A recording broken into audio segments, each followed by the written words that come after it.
gubernuran. Saya hormati, alhamdulillah malam hari ini kita bersama bisa memperingati turunnya Al-Quran. Jadi Al-Quran itu turun. Jadi bahasanya adalah turun. Nuzulul Quran, turunnya Al-Quran. Turun itu pasti yang dibayangkan adalah dari atas ke bawah. Jadi dari tempat tinggi ke tempat yang rendah. Itu pasti bahasa kita mengatakan tentang arti turun. Ya. Nah, ini menggambarkan bahwa Quran itu turun. Turun dari mana? Turun dari langit. Langit itu ya orang pasti menyebut langit itu di atas. Dari satu tempat yang Rasulullah pernah naik waktu Isra Mi'raj. Jadi ketika Rasulullah Isra Mi'raj itu dibawa ke langit.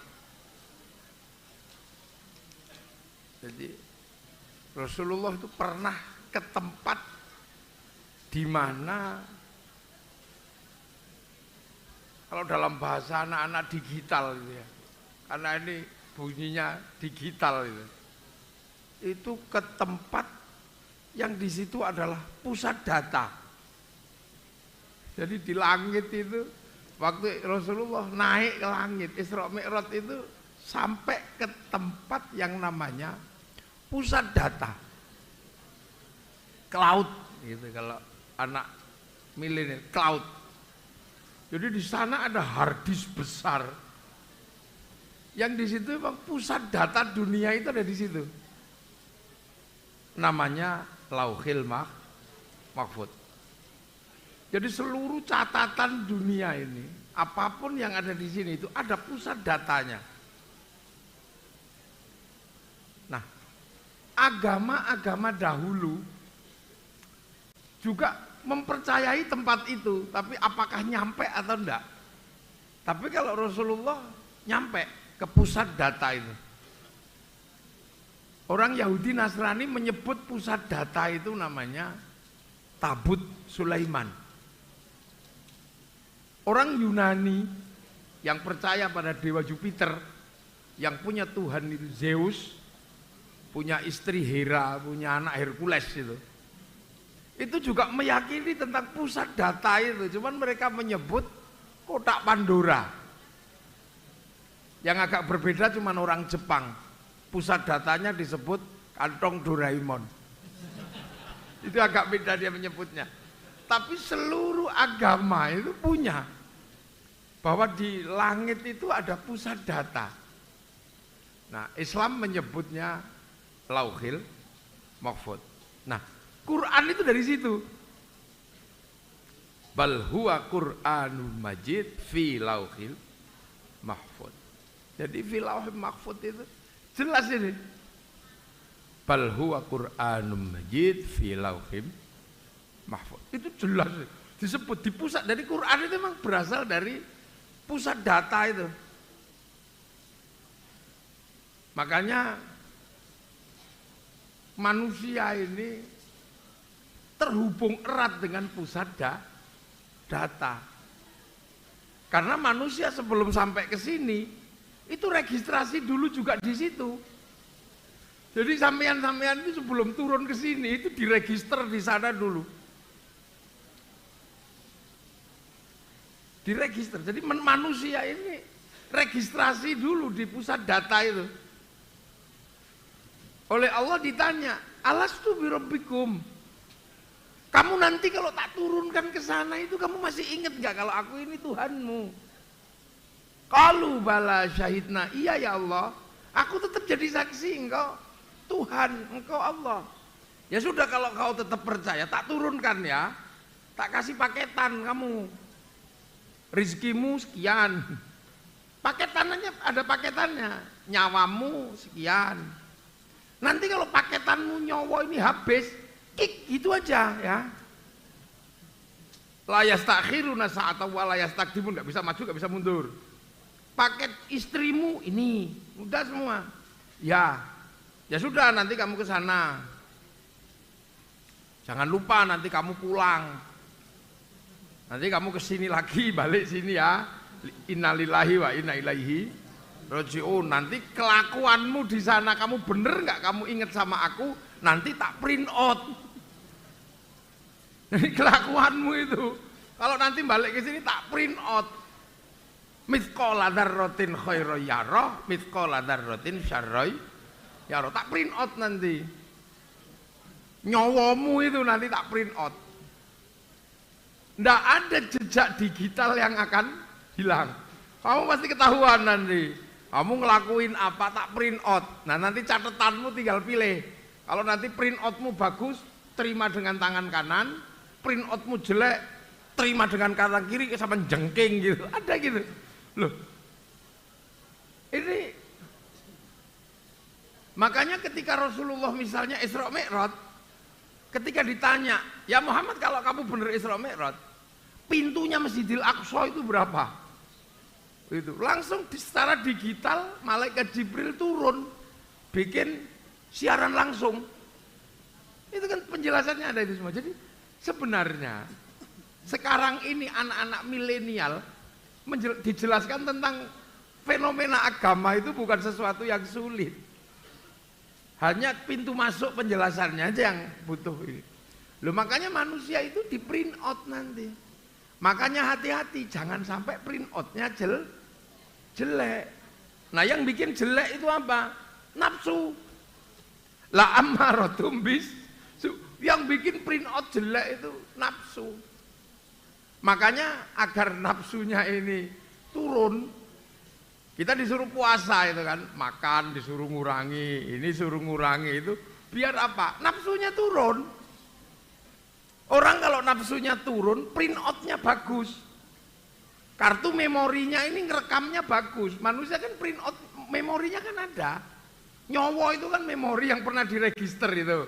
Kalau ini kan casingnya aja ini. Produk Semarang makanya ya pesek-pesek begini nih. Ini casing aja ini casing. Kalau diproduksi di Eropa ya tinggi besar, diproduksi di Arab ya itu. Ini casing aja. Tapi di dalam tubuh kita itu ada memori yang merekam kehidupan. Namanya roh atau nyawa. Ya persis kayak syuting inilah, saya di syuting itu. Saya itu ada rekamannya. Ada rekamannya. Ada rekamannya, semua lengkap. Setelah ngerekam saya, sampean ya, sampean jengkel, wah ini sudah enggak update ini, handphonenya udah jelek, kameranya sudah enggak masuk, kamera update ini, udah banting aja nggak apa-apa, hancurin itu syuting itu, nggak ada masalah. Yang penting memorinya masih ada, rekamannya masih ada. Makanya jangan khawatir. Handphone itu bawa banting tidak ada masalah, yang penting memorinya masih ada, rekamannya masih ada. Makanya manusia itu walaupun nanti mati tubuhnya hancur, ruhaninya itu rekamannya masih ada. Nah makanya kan tubuh ini bagian ngerekam. Tangan ngapain direkam, mata ngelihat ini rekam. Jadi tubuh ini ngerekam, persis kayak kamera itu. Sama kayak pohon padi. Pohon padi itu tugasnya ya ngerekamin apa? Beras nanti itu. Karena yang dicari itu kan beras itu. Beras itu merekam seluruh kerjaan pohon padi. Walaupun ketika sudah dipanen, padinya sudah dibuang, makan sapi, berasnya ada, masuk laboratorium tetap ketahuan ini organik atau bukan. Manusia juga sama, walaupun nanti tubuhmu itu udah habis, hancur, nggak ada masalah. Yang penting memorinya masih ada, nyawanya itu rekamannya masih ada. Makanya mumpung kita hidup, rekamlah yang bagus. Nah rekaman itu nggak mungkin bagus kalau orang itu nafsunya gede, rekamannya pasti jelek. Mata, lihat tetangga, beli TV. Kalau nafsunya gede mesti alah paling kredit. Nah, nyawa ini ngerekam kredit. Tapi kalau nafsunya kendo, orangnya baik, udah nggak emosian. Alhamdulillah, tetanggaku beli TV baru. Nanti aku bisa ikut nonton. Rekamannya alhamdulillah. Terima gaji. Kalau orang nafsunya gede, ini gaji cuman segini. Ini pasti dikorupsi. Rekamannya korupsi. Tapi kalau orang nafsunya udah kendo, udah nggak emosian, terima gaji, alhamdulillah. Rekamannya alhamdulillah. Jangan sembrono sampean. Puasa ini adalah belajar bikin rekaman bagus. Makanya nafsu yang la ammarotum bisu ini ditegak biar rekaman bagus. Kuping, kalau nafsunya tinggi denger suami ngorok, ini radio rusak, rekamannya radio rusak. Tapi kalau nafsunya kendo, udah enteng, nggak emosian, nggak marah, suami ngorok, rekamannya pasti bagus. Alhamdulillah, nggak usah tak tengok, saya masih tahu suami saya masih hidup. Enak, rekamannya nggak ada yang jelek orang itu. Tangan, nafsunya kendo, pegang panas, masya Allah, rekamannya Allah. Kalau rekaman emosi tinggi, pegang panas, oh kampret, rekamannya kampret. Lu hati-hati ini ngerekam terus, ini mata direkam, apa direkam. Makanya orang itu kalau puasa, itu sebenarnya belajar biar rekaman rohani nanti ketika di print out itu bagus. Makanya orang-orang kalau nafsunya udah dilatih ahli tirakat, ahli zikir, nafsunya ditekan, apa aja rekamannya bagus. Sampai lihat ayam naik masjid itu rekamannya bagus. Alhamdulillah, alhamdulillah. Ini kok nggak nelek begitu, jerot nelek. Alhamdulillah, santriku bisa praktek toharoh, membersihkan telek ayam dari atas masjid. Rekamannya nggak ada yang jelek. Jadi secara digital ini bagus. Makanya kalau ada rekaman yang jelek, itu ada caranya, hapus. Gitu kan. Ittaqillaha haitsuma kunta. Fa'at bi sayyi'atal hasanata tamhu. Maka bisa ditipek gitu loh, bisa di-delete. Dengan apa? Ya istighfar, astagfirullahaladzim, ya sudah tipek gitu. Loh, makanya teman jangan salah. Makanya orang-orang ini kalau latihan hawa nafsu itu sebenarnya apa sih? Cari rekaman yang bagus gitu aja biar. Orang kalau nafsunya tinggi pasti rekamannya nggak ada bagusnya. Lihat suami gemuk, malah tong, rekamannya tong. Kalau nafsunya kendo, alhamdulillah suamiku gemuk berarti makmur, enak. Apa aja enak. Orang kalau nafsunya kendo itu rekamannya enak. Makanya hati-hati, nafsu itu jangankan kepada yang jelek, kepada yang baik aja kalau nggak dikontrol rekamannya pasti jelek. Jangankan yang baik loh ya, yang jelek loh ya. Yang baik, ini kan lebaran. Orang Semarang ini kan jarang yang orang asli, entah orang mana. Mungkin di sini ada yang dari Surabaya. Selama Ramadan pengen ketemu rujak cingur. Gak ada masalah, orang kepengen rujak cingur aja kok, gak ada masalah. Aku pengen rujak cingur. Akan tetapi memendam rindu rujak cingur itu juga hati-hati. Begitu pulang ke Surabaya, seluruh warung rujak cingur tuh tutup karena lebaran. Rindu, kangen rujak cingur, sampai kerungu rujak cingur ngiler, saking kepengennya rujak cingur. 1 bulan begitu mau balik Semarang, main ke rumah Pak Wali Kota misalnya, di situ tiba-tiba ada rujak cingur, wah ini enak ya, makan aja, nggak apa-apa. Tapi hati-hati ya, rujak cingur yang tersedia pertama kali setelah merindukan selama 1 bulan itu sangat berbahaya. Berbahaya buat siapa? Buat rohani. Karena kerinduan itu begitu dimakan mesti nikmatnya luar biasa. Orang umum enak, wah ini karena 1 bulan rindu. Sudah keturutan akhirnya alhamdulillah gitu. Akhirnya sore-sore main ke rumah Pak Gubernur. Ya kan tadi wali kota ke Pak Gubernur. Begitu ke Pak Gubernur dilalai rujak cingur juga. Wah rujak cingur, tapi udah keturutan pagi, udah nggak terlalu kepengen. Tapi nggak enak sama Pak Gubernur, akhirnya makan juga. Pasti di dalam kepalanya, enakan tempatnya Pak Wali Kota. Wong tadi itu nafsunya gede, yang ini udah nggak, wah enakan tempatnya Pak Wali Kota.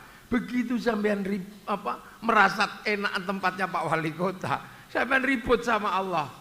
Wong pagi ini dan sore ini di tempat berbeda. Sore ini Allah kasih yang ini kok masih nggak terima, masih membayangkan yang pagi. La in syakartum la azidannakum wa la in kafartum inna adzabi lasyadid. Hati-hati nafsiri rekamannya jelek, makanya orang-orang ini kalau sudah rekamannya ini hati-hati sampean punya rekaman. Makanya kiai-kiai selain puasa Ramadan punya riyadhah untuk apa? Biar nafsunya ini turun, rekamannya bagus. Makanya sekarang ini banyak orang nggak suka riyadhah, puasa ya normatif, maka apa saja rekamannya jelek. Begitu kasus Sambo, seolah-olah seluruh polisi itu jelek. Akhirnya rekaman kita tentang polisi yang dibutuhkan oleh negara, rekaman kita jelek. Sakno sing polisi-polisi terbangan kayak gitu, ini tidak semua. Gara-gara siapa yang nilep pajak itu, terus Pak siapa itu namanya, wis pokok itulah aku rapal, ono wong pajak ditilep itu. Tiba-tiba kita memandang seluruh negara ini jelek karena satu orang, rekaman kita jelek. Akhirnya suudon sama Pak Gubernur, suudon sama Pak Wakil Gubernur, padahal kasusnya ada di Jakarta. Lu ini loh, Pak Mahfud tahu ada pelanggaran sekian triliun, itu urusannya Pak Mahfud, sampean nggak usah ikut-ikutan. Kalau memang Pak Mahfud jago, buktikan tanggung jawab lah, kita lihat aja, nggak usah kemudian kita ngerasani yang lain. Nah kalau kita ngerasani, rekaman kita jelek semua, presiden rekam dalam hati kita, presiden jelek, polisi jelek, ini lah. Makanya hati-hati, ini ngerekam terus ini seumur-umur. Bahkan turu aja kadang rekaman kita diset ulang kok. Ngipi itu berwangidan itu ini coba. Jadi manusia ini sampean punya memori itu rekaman. Besok ketika kemudian tubuh kita diambil oleh Allah, diambil memorinya ini, ya masuk ke rekaman-rekaman Allah itu di sana, terus di print out. Lagi ada print out, loh, ada kambingnya, ada radio rusaknya. Ini apa ini? Makanya nenek moyang kita, para alim, para ulama sudah besok wajahmu digawe kaya film sak layar didelok ini lakonmu, karena memori kita diputer ulang. Hati-hati. Makanya sampean diem-diem ya kerekam karena terkoneksi. Ruhani ini terkoneksi dengan Lauhil Mahfud. Makanya seperti handphone itu, kartunya terhubung dengan satelit, maka apapun yang dilakukan oleh handphone itu ketahuan, digitalnya ada, jejak digitalnya nggak mungkin hilang, pasti ada itu. Korupsi ada di situ kalau pakai HP, bisa di print out, itu ya di print out, bayar, walaupun sampai gelap-gelapan kok tiba-tiba, gitu ya ada pulsanya yang bayar, ya kepotong dengan sendirinya, otomatis sama dengan sampean sholat, ya udah. Itu makanya kita ini hidup ini tidak ada yang tiba-tiba lepas. Makanya manusia tidak boleh lupa bahwa kita ini punya sistem jaringan cloud yang ada di langit yang kita bisa online. Caranya online gimana? Ya ke pemancar. Makanya di dunia ini ada pemancar yang menghubungkan dengan Lauhil Mahfud. Pemancarnya di mana? Di Mekah itu. Yang disebut inna awwala baiti wudi'a lin-nasi lalladzi bi Bakkah mubarakah. Itu pemancar Lauhil Mahfud sana yang ada di dunia. Makanya kita online ke sana setiap hari online. 5 kali ngadep ke sana, nggak boleh ngadep ke tempat yang lain, nggak boleh. Fawalli wajhaka syatral masjidil haram, online ke sana. Allahu Akbar. Terserah sampean mau pakai pulsa jangka panjang atau miss call, ya boleh aja. Allah miss call. Maka sampean nggak usah ribut, ada sholat tarawih kok duit miss call, nggak masalah. Ya ada jejak digitalnya ada. Sampean mau berlama-lama, Bismillahirrahmanirrahim. Batuknya 10 kali, ya nggak apa-apa. Itu saking nikmatnya online. Loh, iya. Udah, ya. Udah ada kan? Ada, wis ya Mas ya, ya, wis ya. Ada loh ini online. Itu di print out pulsanya ada.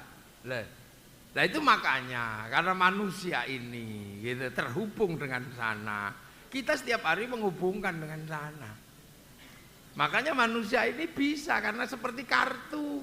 Bisa kirim gambar, bisa kirim doa, bisa kirim apa. Handphone itu kirim-kiriman share-sharean gitu. Yang penting punya kuota. Kan yang penting punya kuota nge-share gambar, nge-share video. Makanya ada orang-orang yang hidupnya itu seumur-umur cuman download aja. Browsing tok. Nah itu siapa? Ya wali-walinya Allah itu hidupnya browsing.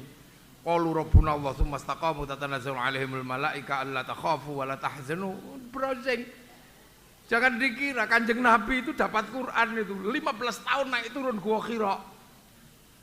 Browsing di situ online kholwat tahannus.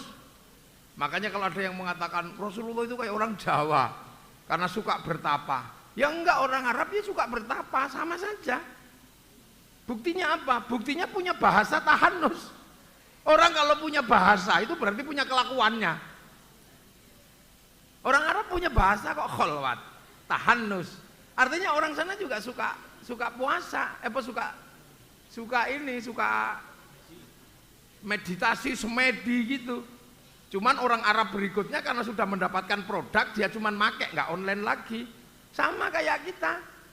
Dulu yang bikin Islam di Indonesia itu ya browsing. Jangan dikira Sunan Kalijaga 3 tahun, Sunan Geseng 3 tahun, dapat Thariqah Syekh Abdul Qadir Al-Jilani browsing itu 25 tahun di padang pasir. Browsing sebelum mendirikan kerajaan Mataram. Panembahan Senopati online itu di Bang Lampir 20 tahun gini. Nah, Mbah Hasyim Asy'ari setiap malam browsing sholat hajat 2 rakaat, rakaat pertama 41 kali surat At-Taubah, yang rakaat kedua 41 kali surat Kahfi. Itu browsing. Lah kita ya tinggal menikmati produk. Makanya kemudian jangan salah, kita ini hasil produk browsing dulu itu orang tua. Wali-wali dulu juga browsing Indonesia. Makanya sampai kita menjadi bangsa ini juga hasil browsing. Kalau nggak hasil browsing dan nggak hasil online, nggak ada orang Indonesia kok berani mengambil sikap meletakkan sendi-sendi dasar beragama, bernegara dalam satu simpul mengikuti Rasulullah. Nggak ada. Kok berani orang berbeda suku, bangsa, agama hidup dalam satu negara? Wong Arab itu satu bangsa saja bersepakat pisah dalam puluhan negara. Eropa satu bangsa bersepakat pisah dalam puluhan negara. Afrika satu bangsa bersepakat pisah puluhan negara. Kita ini puluhan bangsa, suku dan agama bersepakat dalam satu negara kesatuan Republik Indonesia. Itu kalau nggak download nggak berani. Para wali-wali itu download, nyang-nyangan, dan Rasulullah memberkati. Makanya kemudian bahasanya Rasulullah dipakai di Indonesia.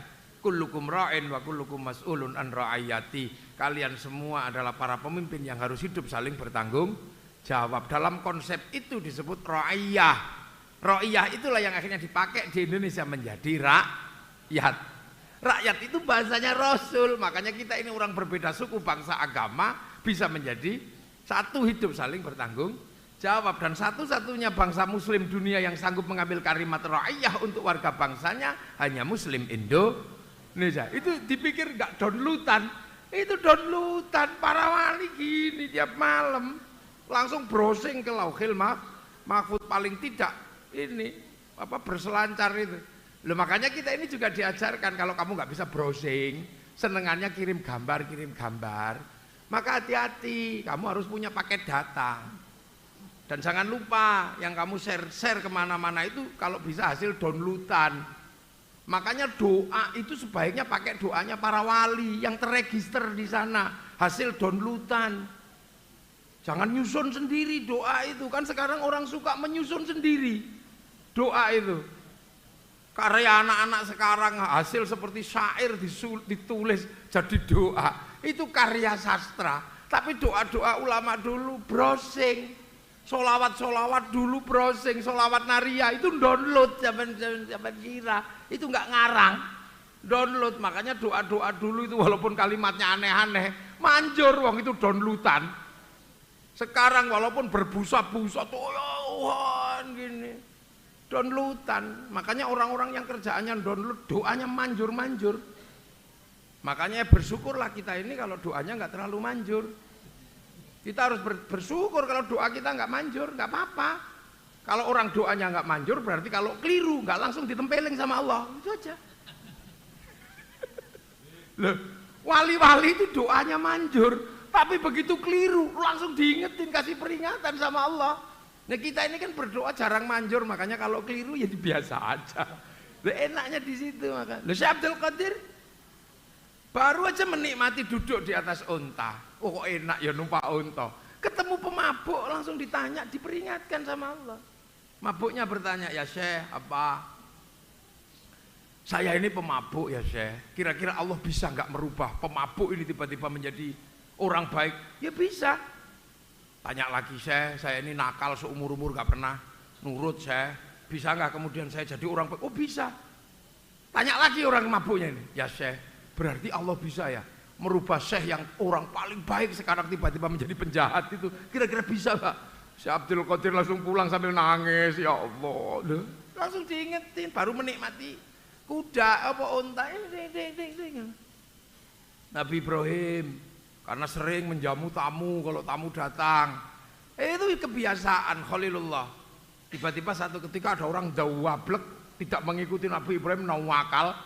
Jahat orang itu, agamanya beda, minta makan di situ padahal lagi jamu orang, nggak dikasih makan sama Nabi Ibrahim. Nggak, kamu orang nggak patuh sama aku.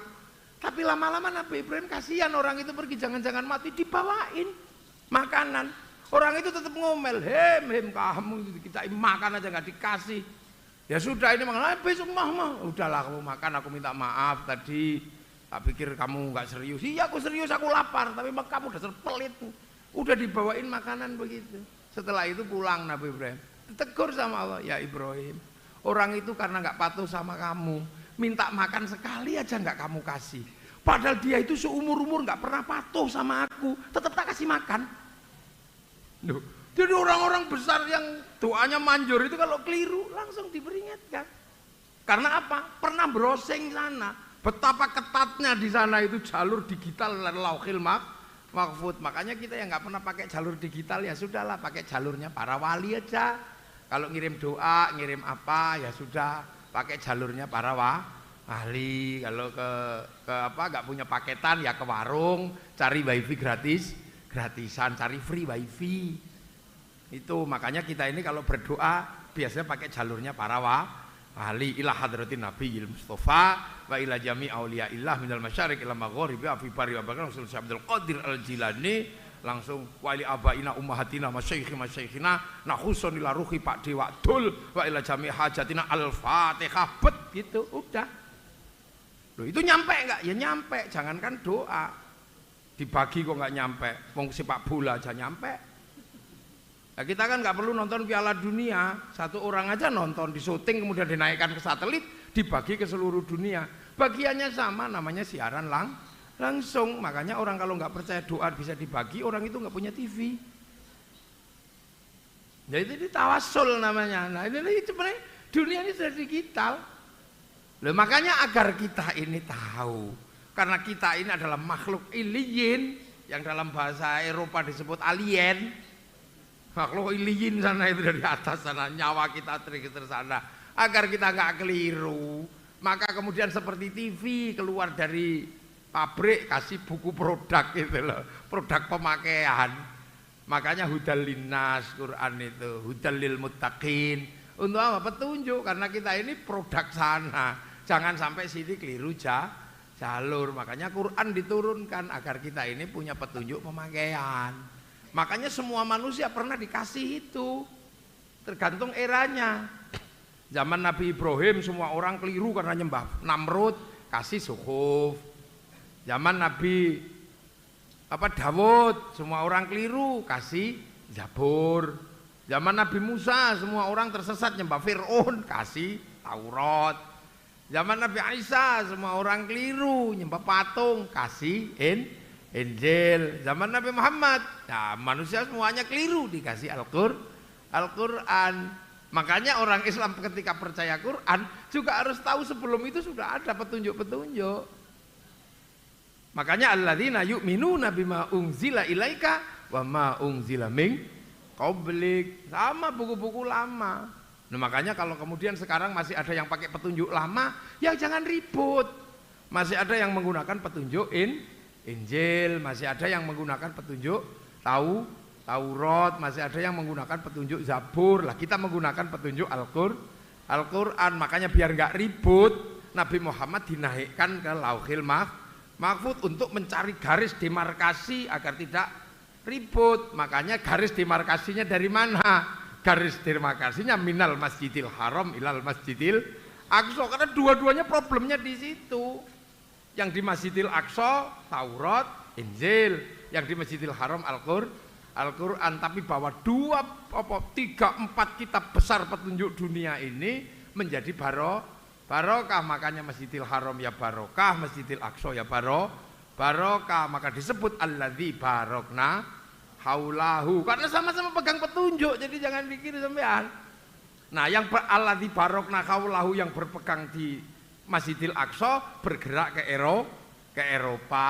Nah, salah satunya yang dari Masjidil Haram bergerak ke Indonesia lah, yang bergerak ke Eropa. Makanya yang ke Eropa ini menguasai teknologi logam. Karena di sana ini banyak sekali orang Yahudi. Orang Yahudi masih memegang kitab Taurat dan kitab Zabur. Kitab Zabur itu kitabnya Nabi Dawud. Nabi Dawud itu raja logam. Raja logam Nabi Dawud. Makanya teknologi logam dunia itu yang menguasai orang Yahudi. Karena apa? Punya kitab Zabur. Sampai nggak perlu bertanya yang asli mana. Pokoknya mereka masih pegang. Jadi Zabur ini isinya mengahli logam dunia. Orang Nasrani pegang Injil. Ya di situ pengobatan apa, wong nabinya itu tabib besar Nabi Isa. Makanya obat-obatan, rumah sakit, farmasi, sampai vaksin, sampai apa masih dominasi orang Eropa. Nah di era digital ini ketemu semua.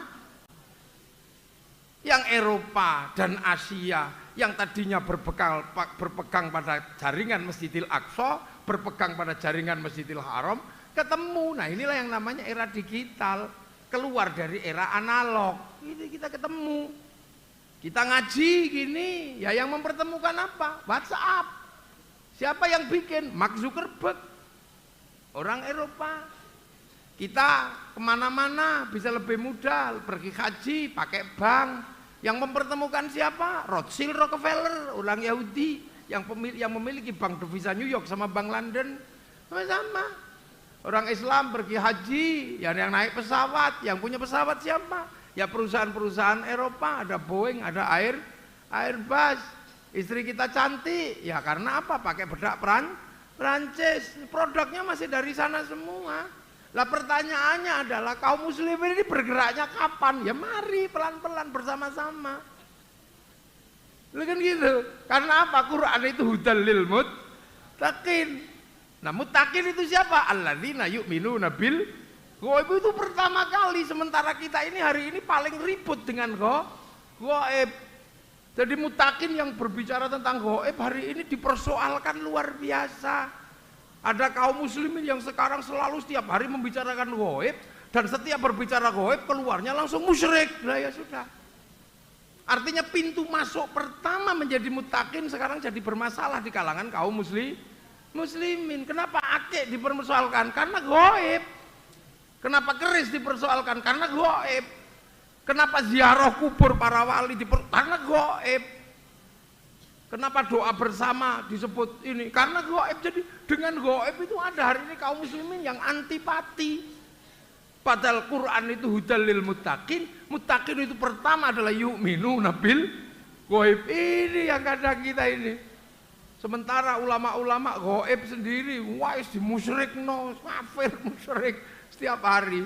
Toreko dimusyrikno, belajar hizib musyrik.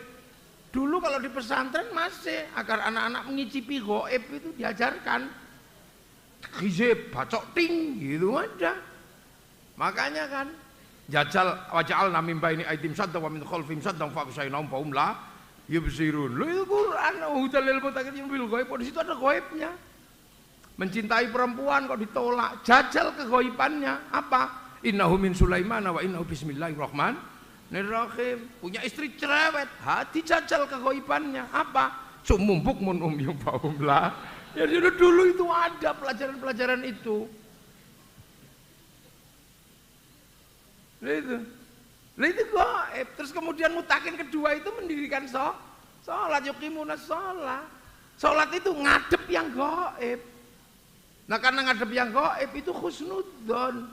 Ka'annaka tarahu fa illam takun tarahu fa innahu yaraka. Lah tiba-tiba sholat yang tadinya ngadep yang gaib sekarang menjadi sesuatu yang material. Takbirnya harus begini, kalau enggak begini kamu enggak diterima. Yang terima itu kamu apa Allah? Lu sholat itu husnudzon kok. Semua orang sholat pasti belajar cara sholat yang terbaik pastilah. Sampai orang Indonesia kukur-kukur aja nggak berani kok. Kok tiba-tiba wis kukur-kukur nggak berani, masih dikatakan sholatnya nggak sah. Gara-gara apa?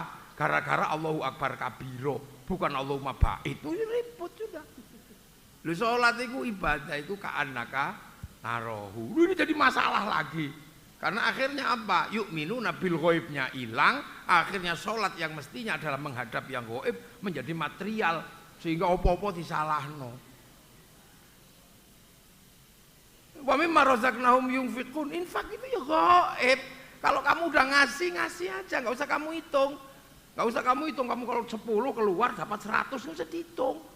Nanti malah ruwet, begitu nggak dapat kamu ngamuk sama wah Tuhan nggak serius blas ini. Itu. Nah yang keempat muttaqin itu berat lagi. Karena walladzina yu'minuna bima unzila ilaika wa ma unzila min qabluk. Jadi belajar dari semua kitab. Makanya sampean kalau cuma paham Quran, enggak usah ribut masalah Injil. Belajarlah Injil itu kayak apa sih, belajari. Taurat kayak apa. Lah kita ini belajar Injil dari desertir, makanya kita ribut aja. Dari orang-orang yang pindahan dari agama lain tiba-tiba olok-olok agama yang sebelumnya. Nah kita sebagian besar belajar dari situ. Orang mantan pendeta tiba-tiba masuk Islam, jelek-jelekin semua orang Nasrani. Padahal itu persis kayak orang bercerai. Ketika pertama kali setelah perceraian jelekkan adalah mantan istrinya atau mantan suami. Nah kita rata-rata belajar, makanya antar agama ribut.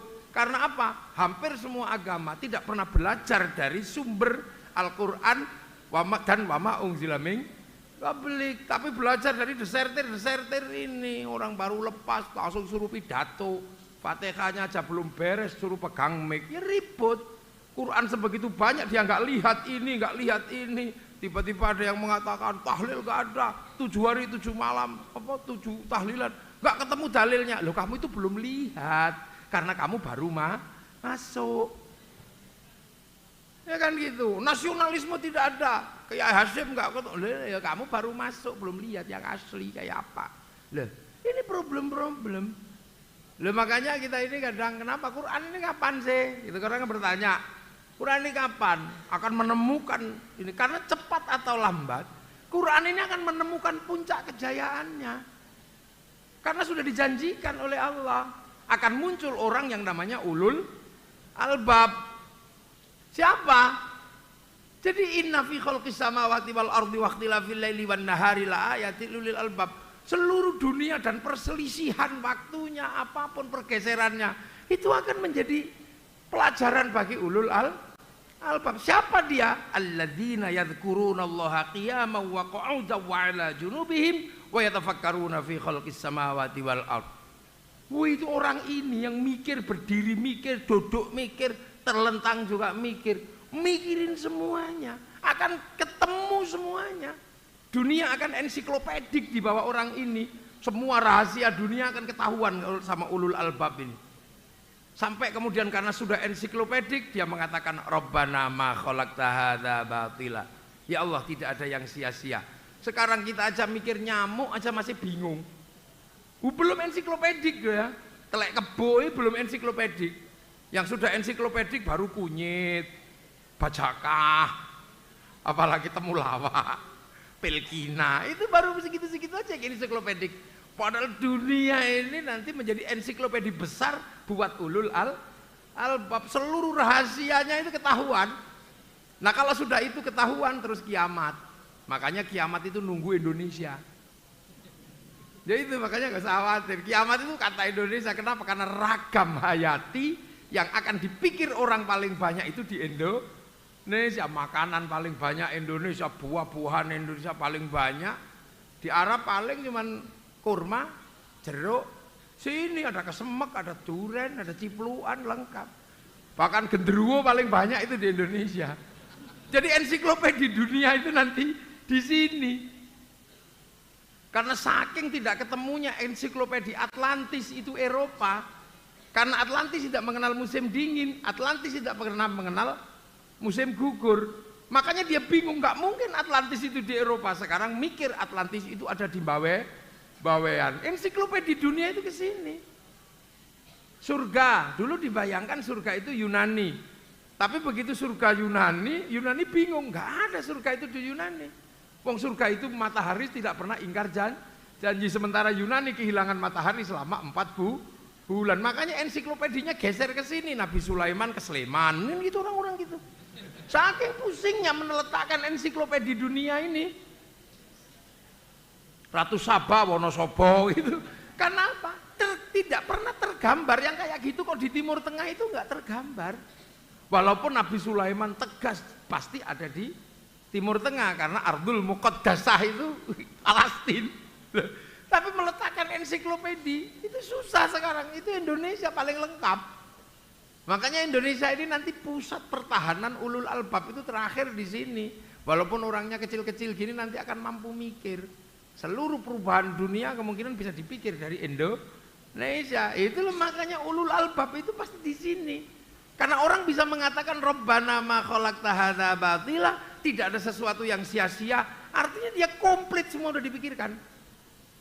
Subhanaka faqina adzabannar. Nah, setelah subhanaka faqina adzabannar, semua ensiklopedi dunia mengakui tentang kebesaran Allah.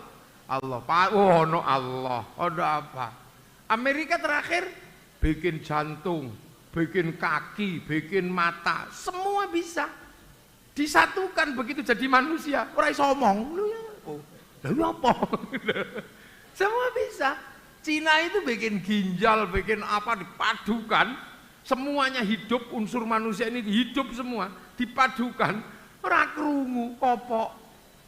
Ora krungu ini semuanya. Nah, ketika nanti itulah mereka mengakui, oh ada sesuatu yang tidak terjangkau oleh manusia. Itu siapa? Ya nanti mereka juga akan tahu bahwa ada kekuatan di luar kekuatan manusia. Nah ketika mereka tahu, mereka akan mengatakan subhanaka faqina adzabannar. Lah itu kapan? Ya masih panjang, makanya jangan ribut kiamat. Kiamat itu masih mau panjang, nggak usah ribut. Ada yang awas hari Jumat tanggal 15 Ramadan akan ada asteroid nabrak bumi. Semuanya sudah takut, iuran, tarik semuanya. Terus dipasrahkan sama ketua panitia hari kiamat, nggak jadi, Sabtu masih aman. Nggak kapok-kapok itu. Lah kata kiai-kiai, kenapa sih kiai kok nggak terlalu serius bahas kiamat? Kata kiai, alah wong kiamat itu bareng-bareng aja kok dibahas serius-serius. Kayak kiamat giliran listrik aja nanti bahas. Nah, inilah. Jadi itu nanti ada. Jadi Quran itu pasti akan menemukan titiknya, tapi kapan? Yo pasti mbuh nanti ketika anak-anak sekarang sudah mulai kan terlihat semua. Orang hafal Quran semakin banyak. Ini tanda-tanda sebenarnya. Orang mikirin Quran semakin banyak. Orang yang ribut musyrik bid'ah semakin banyak. Tapi semakin nggak laku. Ada itu. Orang yang dikit-dikit ribut kafir apa ada, tapi nggak laku lama-lama. Ini nanti terjadi. Dulu di Mesir yang semua manusia harus bersatu sesama kaum muslimin. Begitu dicoba di Mesir, jebol Ikhwanul Muslimin, ngelawan demokrasi pakai khilafah, ya sudah dijajal oleh ISIS, mati semua di sana. Jadi semua udah dicoba. Makanya jangan main-main dengan Indonesia. Kalau kita mau berpikir tentang Indonesia, mikir yang orisinil. Jangan menduplikasi sesuatu yang udah dipikirin orang dan gagal. Itu artinya orang males. Sekarang nggak suka dengan Islam tradisional di Indonesia, silakan nggak apa-apa. Mikir yang genuine Islam Indonesia. Indonesia, jangan duplikasi punyanya Mesir yang sudah gagal di Ikhwanul Muslimin. Anda nggak suka dengan sistem demokrasi, silakan pikir dengan cara Indonesia, jangan menduplikasi khilafahnya Tahririyah, bubar di sana. Makanya tahun 48 begitu Bung Karno mendapatkan Indonesia harus memilih antara Soviet atau Amerika setelah Hitler jatuh, Bung Karno tidak kemana-mana, aku tak coba non-blok. Semuanya mikir, kalau Bung Karno non-blok terus Indonesia ini mau kemana? Apakah menduplikasi Eropa? Enggak, jangan. Menulis sebuah novel salah asuhan. Apakah Indonesia akan menduplikasi Belanda? Oh enggak, nulis novel tenggelamnya kapal Van der Wijk. Apakah Indonesia akan menduplikasi Arab? Oh enggak, di bawah lindungan Ka'bah. Apakah murni berpikir dengan cara Indonesia full? Enggak mungkin. Salah Siti Nur bahaya. Loh, itu Indonesia clear. Sekarang dikit-dikit beda, nggak suka dengan rambut Indonesia, menduplikasi rambutnya mohak. Punyanya Amerika yang celipir gini. Padahal rambut celipir di Amerika sudah selesai ketika orang Amerika kemana-mana harus pakai helm. Itu udah nggak bisa. Diduplikasi di sini lama-lama hilang juga. Loh, ini dunia, makanya kita mesti mikir. Cuman karena yang mikir itu nggak banyak, gitu kan, orang mikir itu nggak banyak, orang yang berpikir konsen tentang hal ini nggak banyak, makanya pemimpin itu nggak banyak. Kalau semuanya mikir itu, semuanya jadi pemimpin dan pasti ribut nanti, makanya orang itu nggak banyak. Kiai yang mikir tentang tentang pemerintah, tentang bagaimana baiknya negara juga nggak banyak, makanya wakil gubernur yang santri juga nggak banyak. Coba kalau semuanya mikir itu, perang itu ribut, makanya itu Indonesia. Jadi kita ini berada di dalam titik di mana sedang menunggu dan menunggu itu sekarang mengarah ke Indonesia. Kenapa? Karena potret kaum muslimin di dunia sekarang semuanya ada di Indonesia. Cari ilmu yang komplit itu di sini sekarang. Sampean ke Arab cari tasawuf, susahnya luar biasa, cari fikih banyak. Ke Amerika cari fikih susah, tasawuf yang banyak. Ke Afrika cari fikih susah, tasawuf yang banyak. Kalau mau cari yang komplit di sini itu masih utuh. Tasawuf masih komplit, kalam masih komplit. Makanya orang sholat paling banyak Indonesia, orang tarweh paling banyak Indonesia, orang apal Quran paling banyak Indonesia, masjid paling banyak Indonesia, bahkan orang haji paling banyak Indonesia. Lah ini potretnya ke arah sini. Makanya sampean tunggu aja, maka jadilah orang yang baik. Karena tamu-tamu dunia, duta-duta dunia nanti akan ke sini. Karena kaum muslimin terbesar dunia sekarang ada di Indonesia. Yang ke Eropa sudah macet, yang ke Rusia sudah macet, yang ke Afrika macet, ke Cina nggak gerak, yang ke Indonesia tumbuh subur menjadi kekuatan muslim terbesar di dunia. Jadi diem-diem sampean sedang menunggu tamu. Makanya jangan ribut saja, jangan ribut persoalan Habib atau bukan Habib, sudah itu lewatkan itu. Beruntung aja kita punya keturunan Rasul ada di sini. Ya jangan ribet, itu aja. Ulama-ulama yang muncul menjadi orang-orang alim ya banyak. Apakah ini keturunan Rasul? Enggak, orang Jawa biasa juga bisa menjadi baik, menjadi hebat. Mbah Maimun hebat, bisa mencetak putra-putra dan murid-murid yang hebat. Enggak pernah terus kemudian, wah aku durian, enggak, biasa aja. Nah ini kan di sini kan sekarang lagi ribut itu. Jadi makanya sudah, yang senengannya ngaji-ngajilah, yang senengannya solawatan-solawatanlah. Ngaji juga bagus, solawatan juga bagus. Kalau solawatan kan paling enggak ya kita cinta Rasul, mahabbah. Selain itu kemudian orang jual tahu ya laku, jual sepanduk laku, jual slayer laku, sampai gagang pancing laku. Gini-gini ini kan di Indonesia indah. Ya semuanya punya mekanismenya masing-masing untuk membangun mekanisme agama, bangsa dan negara. Karena kita sedang nanti sampai subhanaka faqina adzabannar rabbana innaka man tudkhilin nar faqad akhzaita wa ma lidzalimina min ansor. Jadi orang-orang ini tolong loh. Jadi makanya kita cari pertolongan dengan Allah. Ya Allah tolonglah, ya Allah tolong, ya Allah tolong. Nah ulama-ulama dulu itu kan selalu begitu. Makanya ulama-ulama dulu nggak berani doa terus ngarang dewe. Ora wani wong itu radon lutan kok. Makanya kiai-kiai walaupun doanya itu rada aneh, tapi itu donlutan. Donga Jawa ngene iku donlutan, jangan dikira Allahumma kitra-kitri sugih bebek sugih meri ngene. Ya iku donlutan, badal har yang download. Ndak wah itu bahasa Arab bangga. Ini sunnah mata kaji ku jaran goyang tak goyang. Oh niku ya downloadan, cuman downloadan dari server yang sebelah mana, hati-hati sampean. Loh. Jadi ini sebenarnya kita dalam situasi yang sekarang lebih mudah menjelaskan mekanisme digitalnya Al-Qur'an dari Lauhil Mahfuz terkait dengan program-program digital. Ini lebih mudah. Anak-anak sekarang kalau kemarin saya jelaskan di Jakarta lebih paham. Saya berbicara di Australia, anak-anak Australia paham. Saya berbicara dengan anak Rusia apa? Paham dengan cara-cara seperti ini. Tinggal sampai kapan? Lah itulah. Nanti akan sampai bagaimana pengetahuan manusia akan ensiklopedik. Nah itu titik di mana Al-Qur'an akan menjadi sesuatu yang bisa digambarkan, bisa dilihat dan akan menjadi potret dunia baru. Jadi New World itu akan ada. New World itu akan ada. Dulu dibayangkan di Amerika. Makanya Sayyid Hussein Nasr pernah menulis Islam Traditional in Modern World. Pernah menulis itu. Tapi gagal juga. Munculnya tarekat-tarekat di sana. Nah inilah. Nah, alhamdulillah makanya gini mesti diingetin terus gitu lah. Bahwa alladzina yu'minuna bima unzila ilaika Quran wa ma unzila min qablik, dan hari ini ketemu di titik-titik peradaban baru ini. Makanya jangan ribut.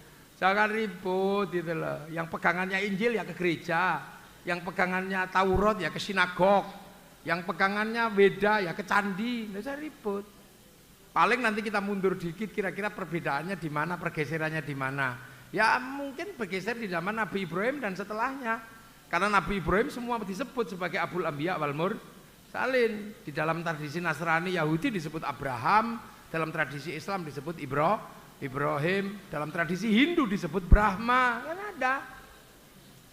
Nah pertemuannya di mana? Di istrinya. Kalau disebut Abraham istrinya Sarah, disebut Ibrahim istrinya Sarah, kalau disebut Brahma istrinya Saraswati. Mau apa?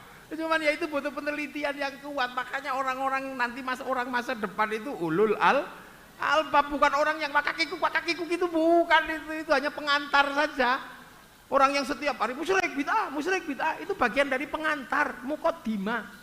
Makanya gak usah ribut di situ. Biasa kan pengantar lagi itu blog dikit-dikit kafir, itu pengantar. Oh ini musyrik, itu pengantar aja situasi di mana kaum muslimin akan sampai pada satu titik di mana akan muncul ulul albab. Lah muqaddimahnya ya begitu, itu biasa.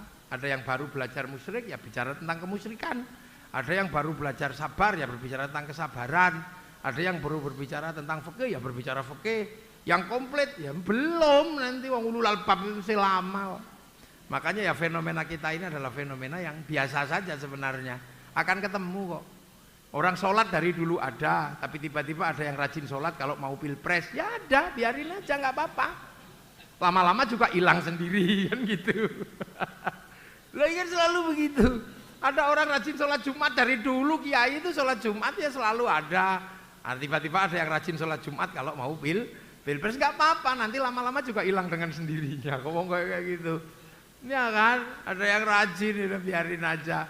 Dari dulu kita ini kalau itu bersedekah ya dari dulu lah kita bersedekah ya kan. Tapi ada orang yang memang lagi rajin bersedekah sampai ngitung sedekah itu sekian ya tidak apa-apa, udah itu fenomena pengantar.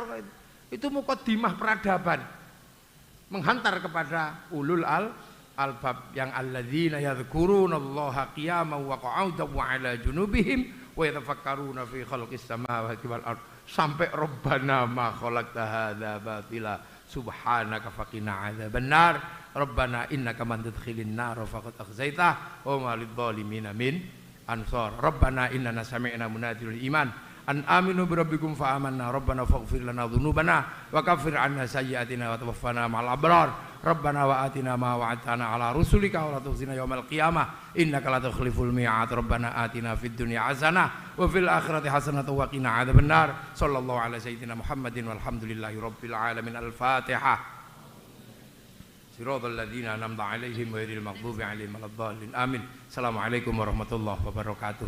Allahumma shalli ala sayyidina Muhammad